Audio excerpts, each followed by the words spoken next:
Good Sunday evening, all our followers online. This is Daniel Crawley with an update and a look ahead of what's going on for the next few days. We've got some things that we're keeping our eyes on right now that have our attention and stuff that we'll be monitoring as we go through the next few days to see if there's any kind of potential weather scenario that may set up as we head into the upcoming work week. But looking at today, what a great day it was. Had temperatures that rose up into the mid 50s across the lower elevations. Had temperatures around 50 if you were up in the mountains. And all in all, what a great day it was, especially considering all the cold and all the winter weather that we went through this week. It was a great change of pace. Will say, though, do not get used to it because we are going back to colder than normal temperatures as early as tomorrow. Highs tomorrow, you could probably shave about 10 to 15 degrees off those numbers compared to today across the region. And so kind of back to reality and what we've been going through most of this February. Also, if you just look to the north and west, we've got the cold air. It's not far away. That is diving south and east. Not going to be nearly as cold as it was this past week, thank goodness, because the kind of cold we just went through is, it's really a hardship for a lot of people, especially in this part of the country. We're just not used to it. We're going to be more to a more normal cold pattern compared to this time of year for our part of the country, but still, we're probably talking temperatures 15 degrees or even more below normal at times, especially during the day. So this pattern that we've been through most of February, the cold weather that's sticking around, it's not changing, and we're heading into the last full week of the month. And folks, hard to believe, meteorological winter technically will be ending on Saturday the 28th, and we're ending meteorological winter on a pretty cold and pretty active note, and that's going to definitely continue as we head into this week. And I'll get into that information in just a minute. I'm going to pull up the radar here right quick, and you can see what's going on. We have some precip that's moving across the Mid-South. It's a really active flow across the southern tier. Little vorts of energy are moving across just about every day, and for us trying to forecast this, it's tough because we don't know which vorts are going to be strong and which kind of shear out and not going to be all that strong. And it's going to leave a challenge for us not only right now, but going on for the next few days, because there are some indications that particular time frames could be conducive to some wintry weather as we head into this week. But it's just too early to make any kind of call on that. Our confidence on it is not all that great, but we are keeping an eye on it. Looking at what's going on, you can see the precip that's moving across places like Little Rock and Memphis. A little bit of frozen precip right there. Some snow that's probably falling across that part of the country, and that'll be moving eastward as we head through the night, and we'll make an approach to our part of western North Carolina. But all indications right now are we're going to stay fairly dry. I wouldn't rule out a sprinkle, or I wouldn't rule out a snowflake in the higher elevations, but all in all, it shouldn't be that big of a deal. Now, the one thing, the National Weather Service did issue a winter weather advisory for the mountainous areas of Burke, Caldwell, and McDowell counties. That goes into effect at 10 o'clock tonight and will be in till 10 o'clock tomorrow morning. Just, the fact that temperatures going to be around freezing, and even a little bit of snow and ice melt from earlier today since it got so warm. Could be a little bit of water on the roads.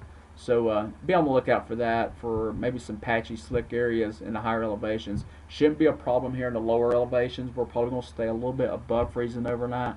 So any melting that went on, it should stay in the liquid form overnight. And even to take into account what little precip might try to come through here, if that piece of energy were to hold together, again, it shouldn't be a problem. The only areas would be in the highest elevations, places like Little Switzerland or Jonas Ridge or even Patterson up in Caldwell County. Just be on the lookout just in case, and be careful when you head out in the morning. But all in all, it shouldn't be that bad. The big theme for us this week, looking at the model data, is we're going to have a real active flow not far to our south. And again, as I mentioned earlier, there are going to be several vorts moving through the southern U.S. They're going to be fast movers, and they're going to spread some precip to most of the southeast, and some of that may try to make an approach into western North Carolina. I've got the high resolution NAM here, and it's showing what's currently going on across the area, and it has a pretty good handle on that. And I'll just progress it forward as we head through the overnight. as we head into tomorrow morning at 7 o'clock, the precip that was over the Mid-South weakens on the model, but you can see some light returns that are showing up also across eastern North Carolina and even across the Charlotte metro area. So just to kind of, to cover your base on that, if that precip is coming in, there's a chance in the mountains, as we said earlier, that it could be right at freezing, and what little bit of precip that could fall could be in a frozen form. But again, at most, maybe a couple hundredths of an inch would come out of that. But the flow is going to be very fast as we head through most of the week, and we're going to have several vorts coming through. Again, I'm progressing it forward, and this is at 7 o'clock tomorrow evening. And another quick shot of energy is moving across the southeast. You can see places like Jackson, Mississippi, Birmingham, Alabama, Memphis are going to be getting into precip again. And we'll continue to progress that forward. And this run right here at the high resolution now, as we get into the overnight hours of Monday night into Tuesday, it's trying to put a little bit of moisture into the southwestern part of North Carolina. Temperatures at that point would be at or probably below freezing. So that's something we'll keep an eye on. Again, with it being a fast mover, it shouldn't be a big deal. Even if it were to come up in here, probably a small amount of precip. And that's something that tomorrow we'll probably have a better feel on whether that precip will actually make it here. But again, if it does, it shouldn't be much as far as the amounts. So that's kind of a look at what's going on. And even once you get past Tuesday, we've got some potential energy that's going to be coming across the south Wednesday and Thursday. And then again, even Friday and Saturday toward the end of next week.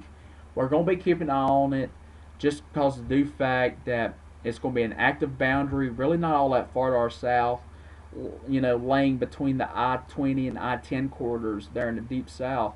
You're going to have a conveyor belt of moisture, and areas of low pressure are going to try to form. And we've got the cold air in place in our region.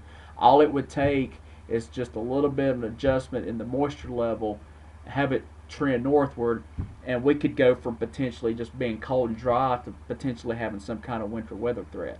So that's something we're going to be keeping an eye on through the entire week, and of course we'll keep you updated on that.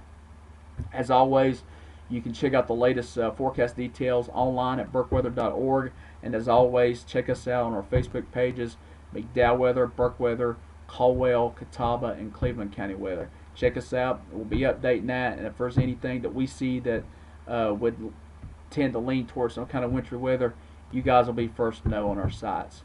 So all in all, it's not going to be that bad. It's going to be back to cold air though, especially compared to today, and we'll just be kind of looking at what's going on to our south to see if anything tries to sneak up on us. A reminder, our crew meteorologists, our chief Christopher White, Scotty Powell, and Joey Mosteller, they're heading out to the National Tornado Summit out in Oklahoma City. They're going to be there tomorrow, and on their journey out to Oklahoma, they've been leaving some updates on our sites. So check that out over the next few days. They're going to be out there learning a lot of helpful information, not only for us when it comes to forecasting severe weather, but they're going to be out there and be able to share information with you, the general public, about how to be prepared for severe weather, because, folks, we're not all that far away. Meteorological winter ends at the end of this week, and before you know it, we're probably going to be talking some kind of severe weather as we head into the months of March and April, and of course into May. So we're learning a lot of good information out there this week, and it's a very, we're very fortunate to have this opportunity to be out there, Scotty and Chris and Joey, to learn a lot of good things. Of course, I'm here keeping an eye on what's going on locally, and I'll definitely do that through the next few days. Me and Steve Wasco. In fact, Steve will have your update tomorrow morning. That'll be our next update that we'll have here on Facebook. And our pal Tim Sawyer, he's also in with us this week, and we're looking at what's going on. And if anything were to sneak in here, we'll definitely be on top of it. So all in all, we're getting back to a colder pattern after today's warmth. It's going to be cold, probably anywhere from 10 to 15 degrees below average most of the week. And we'll be watching just in case anything were to try to sneak in from the south. So that's a wrap at about 8:15 on Sunday evening. This is Daniel Crawley. Hope you have a good evening, and we'll talk to you later.